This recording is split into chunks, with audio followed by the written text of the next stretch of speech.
इसके बाद एक भाई उन्होंने सवाल ये किया है, माशाअल्लाह मुफ्ती साहब, आपसे कहना है कि ये बताएं, असर की नमाज में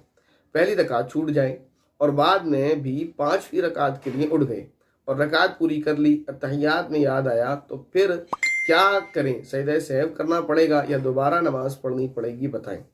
और मुफ्ती साहब, पिछले कमेंट का क्या हुआ? वीडियो में देखना कमेंट घरेलू है, आपने पढ़ा या नहीं? आपके इस कमेंट के अलावा मुझे कोई दूसरा कमेंट नहीं मिला, मैं माजरत चाहता हूँ। आप वो कमेंट दोबारा कर दें, इंशाल्लाह सामने आ जाएगा और उसका जवाब आपको दे दिया जाएगा। लेकिन अभी सवाल आपका ये है कि इमाम के पीछे नमाज पढ़ी, पहली रकात छूट गई,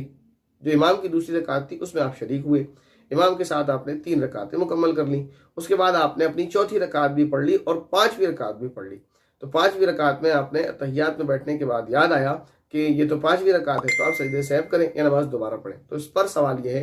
कि आपने अपनी जो चौथी रकात की पढ़ी है, उस चौथी रकात में आप बैठे थे कायदे में, आपने तहियात पढ़ा था या नहीं? अगर आप चौथी रकात में कायदे में बैठे नहीं हैं और आपने तहियात नहीं पढ़ाए, बल्कि आपने इमाम के साथ जो सलाम फेरा वो तीसरी रकात थी, सॉरी, इमाम ने जो सलाम फेरा और आप खड़े हुए वो आपकी तीसरी रकात थी, उसके बाद आपने जो एक रकात पढ़ ली, उस रकात में आपने ना कायदा किया ना तहियात पढ़ा और आप सजदा करने के बाद, यानी जो आपकी चौथी रकात थी उसमें सजदा करने के बाद आप फौरन खड़े हो गए और पांचवी रकात में आप नमाज पढ़ते रहे, रुकू सजदा किया और कायदे में बैठ गए और आपने कायदे में तहियात पढ़ ली, उसके बाद आपको याद आया, तो फिर इस सूरत में आपको नमाज दोबारा पढ़नी होगी।